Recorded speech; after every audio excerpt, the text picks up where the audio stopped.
Pemirsa, Honda Dinas Kepala Desa yang lama di Kecamatan Jaya, Kabupaten Aceh Jaya, pada hari ini Jumat 2 September 2022 kembali ditarik ke Kabupaten Aceh Jaya yang tidak layak pakai lagi, pemirsa. Ini ada 3 Honda ataupun motor yang dikembalikan ke Kabupaten Aceh Jaya oleh mobil dinas BPKK Aceh Jaya dikarenakan tidak layak pakai lagi, pemirsa. Sedangkan jumlah semuanya di Kecamatan Jaya berjumlah 33 Honda ataupun motor, pemirsa, yang dikumpul di kantor Camat Jaya Kabupaten Aceh Jaya. Sedangkan yang lainnya dikembalikan ke desa masing-masing yang masih layak pakai untuk dipergunakan oleh aparatur desa masing-masing. Sedangkan 3 lagi masih dalam perbaikan, belum dikembalikan ke kantor Camat Jaya karena ada sedikit kerusakan yang sedang diperbaiki, pemirsa. Oke, pemirsa, sekian dulu informasi yang bisa kita berikan pada kesempatan siang hari ini. Saya Salman Al-Farisi melaporkan.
berapa motor ataupun Honda yang dikembalikan ke Kabupaten Aceh Jaya, Bang? Sejauh ini 4 unit yang akan dibawa ke Calang, yang dikembalikan ke Calang.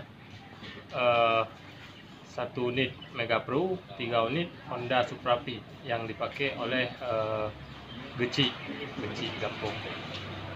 Mengapa harus dikembalikan ke Calang ini, Bang?